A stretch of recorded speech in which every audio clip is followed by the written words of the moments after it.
You open your eyes, but there isn't anything to see. It's all black. Whether it's white or black, it doesn't matter. But then it does.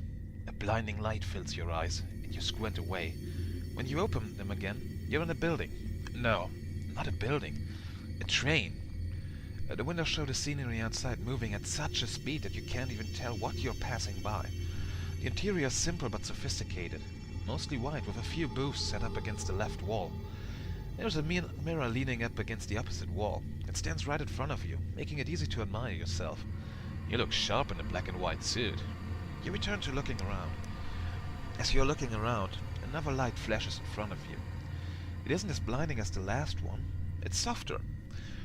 Once it disappears, there are words in its place. The strange thing is that they aren't facing you. They're backwards to you. You can still read them. Choose your character. After a moment, several smaller lights appear and disappear, leaving in their place several names. Next to you on both sides, the names say locked. You have a name floating in front of you as well. Strangely enough, it's your own. Another few moments of eerie silence pass before a small pinging noise echoes in the train car. You can't move anymore. The train passes into a pitch-black tunnel and you can't see either. Then, you can't feel anything.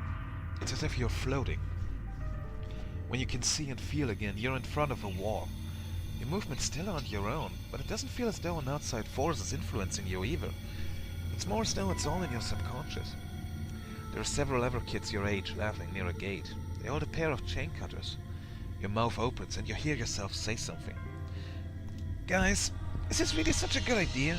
They say this place is really dangerous at night. Your voice is shaking.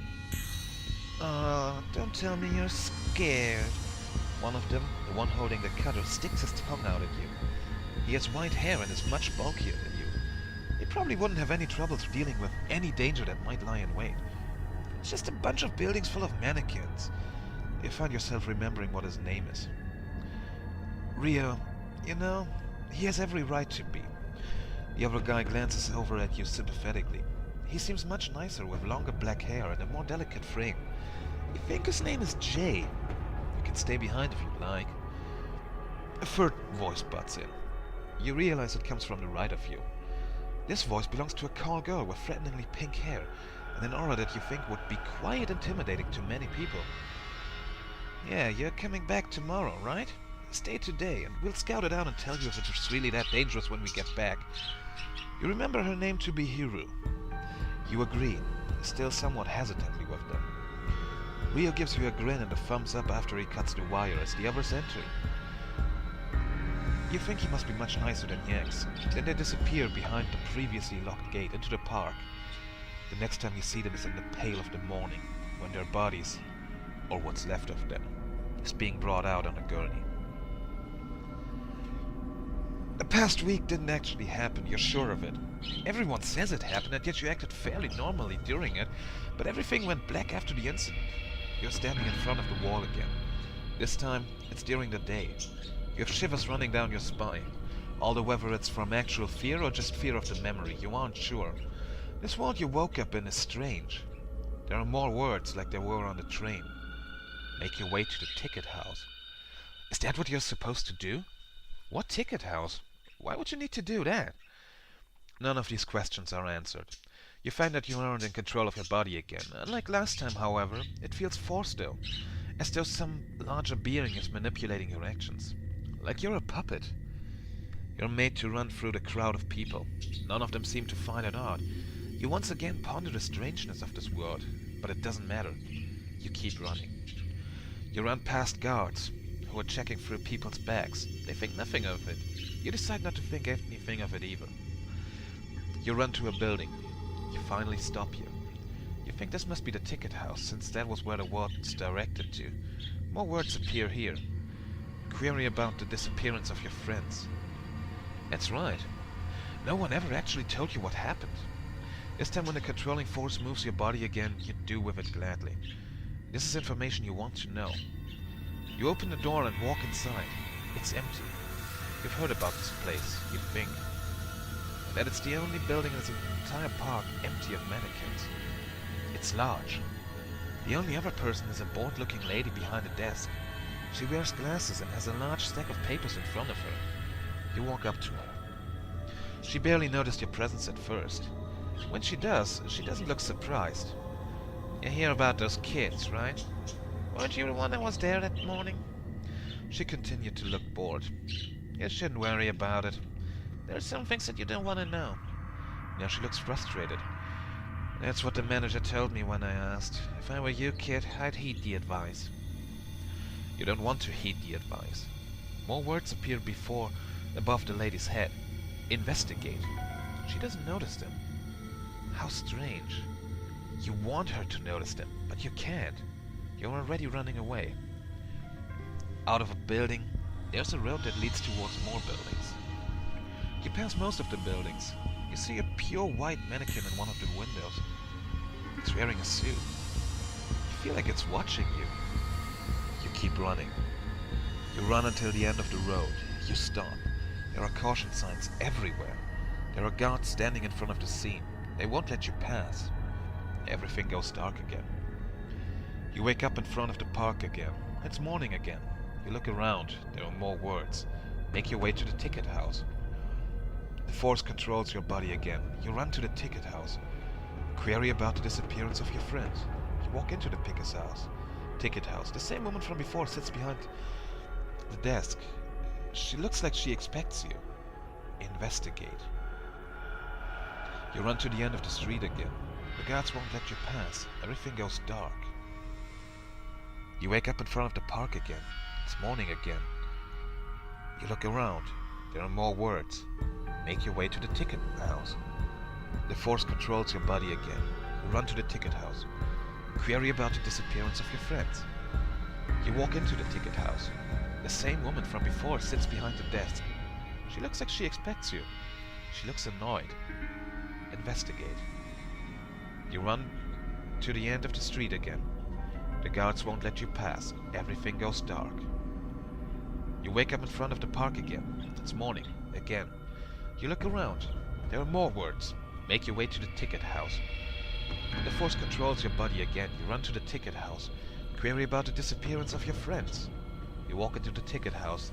The same woman from before sits behind the desk. She looks like she expects you. She looks furious. Investigate. You run to the end of the street again. The guards won't let you pass. Everything goes dark. You wake up in front of the park again. It's morning again. You look around. There are no more words. The force controls your body again. You run to the ticket house. There are no words. You walk into the ticket house. The same woman from before stands behind the desk. She looks like she expects you. She looks furious. There are no words. You run to the end of the street again. The guards let you pass. You look underneath a large blue tarp. There's red. So much red. And everything goes dark. You wake up in front of the park again. It's morning again. You look around. There are more words. Make your way to the ticket house. The force controls your body again. You run to the ticket house. Query about the disappearance of your friends. You walk into the ticket house. The woman is gone. Investigate. You run to the end of the street again. The guards are gone. You look underneath the large blue tarp. There's red, fresh and old. A pair of glasses, some papers, and a mannequin head. Everything goes dark. You wake up in the ticket house. There are so many other people there. They look so scared. So scared. What kind of world is this? What's happening to you? You look around. There are more words. Investigate. You investigate. There's an official-looking man standing in front of the door. He looks at his watch worriedly. You ask what time it is. 10 p.m. Why are there so many people here so late? They locked the gates. They? He simply nods. You want to question him further, but it looks like he'd have no answers. All the windows are barred off. You can't see outside. Another woman pulls you aside. The mannequins. The mannequins? I can't tell you. Then why pull me aside? Because you can fix it. Fix what? I can't tell you. Then how am I supposed to fix it? have to go outside. The door is locked. There's another way. What way? I can't tell you. You must, or I won't do it. I mustn't. You must. You must. Upstairs. Upstairs? That's all I can say. With that, she disappears. You realize that you have lost control of your body again. More words have appeared. Make your way upstairs. You look around the crowd of frightened people as you run through them. They ignore you. You run to the other end of the building. You're behind the desk. The lady isn't there. She's dead. What kind of world is this? You turn towards the back wall. There is a door. It isn't locked. You walk through it. There's a staircase on the opposite side. You begin walking up the staircase. It takes forever. You reach the top. There's another door. You open it. The room behind it is pitch black. You turn on the lights. How did you know where the light switch was? You aren't sure. There are mannequins. So many of them. They're all broken, beaten, battered and out of place amongst a clean environment. Some of them are dirty. Dirty with soil, mud, charring, marker marks, and red. The same red. That red. None of them move. They're regular mannequins. Why is this surprising? All is quiet. You walk through the room. Still, none move. They remain regular mannequins. You want to go home. Where is home? The first thing you remember is that train. You want to go back to that train. Before the words, before the tunnel, just the train and its car. You've reached the end of the room. There's another door. You realize that this door must lead out onto the porch. What porch? Someone forgot to lock it. You don't want to open it. You open it anyways. The mannequins remain still. The door closes behind you. You try to open it again. It is locked now. Why did it lock? You regret your decision. Outside, it's eerily quiet. You don't like it. Why do you keep moving forwards? You don't want to move. Why can't you control yourself? What is controlling you? You jump to the ground below. Somehow you remain unbroken. There is nothing here but the faint light seeping outside from the ticket house. You remember your friends, Hiro, Rio, and Jay. Perhaps they aren't dead. Perhaps it's a dream. You run towards the only other building that doesn't line the road. It's the control house of the park's transportation system. It's unlocked. You go inside. The system is online. You can't imagine why. There is a single harness swinging slightly at the boarding station. It seems to be waiting. You look around. No one else is there. You climb into the harness. It starts moving along with the wire, like it normally would during the daytime. Why did you do this? You try to get out before it exits the house and moves into the sky. You can't move your body. It's dark outside. So dark. At least you're far above the height of a human being or a mannequin.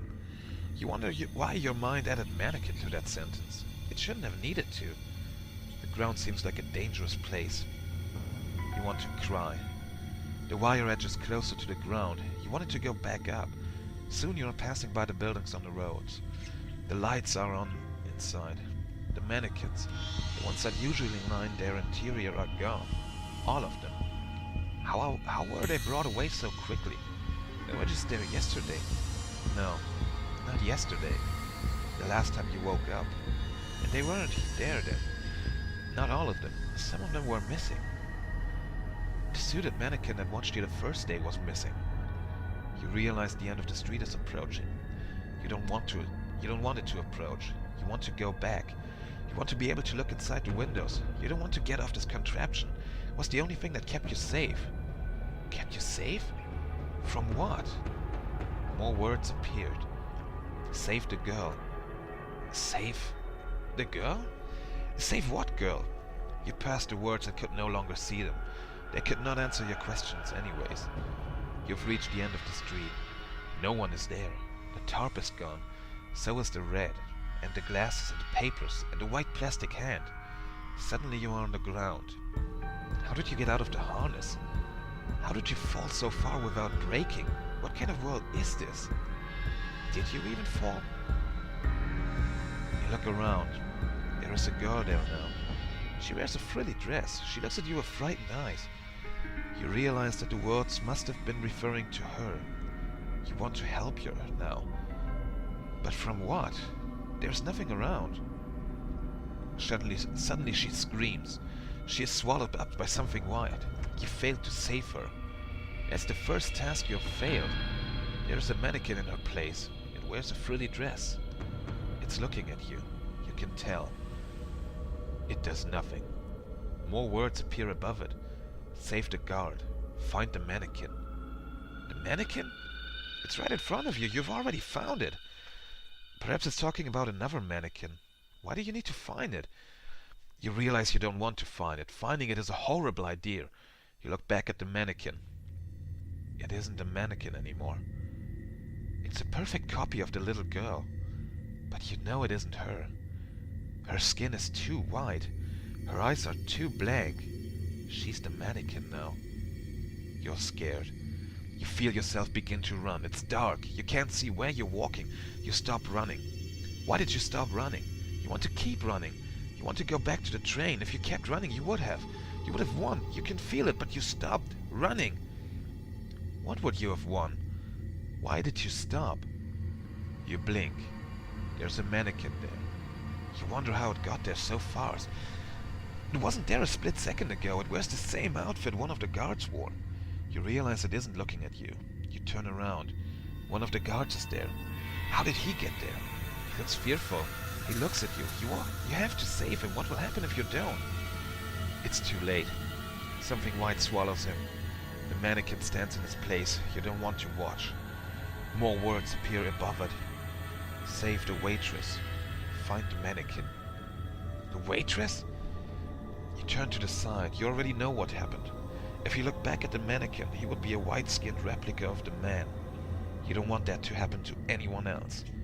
A bell sounds midnight. It's dark. You enter the closest building. Its lights are on. A lady stands there. She looks like she's hiding from something.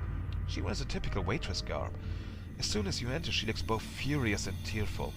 You realize your entrance would have given away her location. You apologize. You will save her. But you don't. The mannequin finds you both. It consumes her. You didn't know what to do. It looks at you. This time you can't help but watch as it slowly changes. This is the third task you failed. More words appeared. Find the mannequin.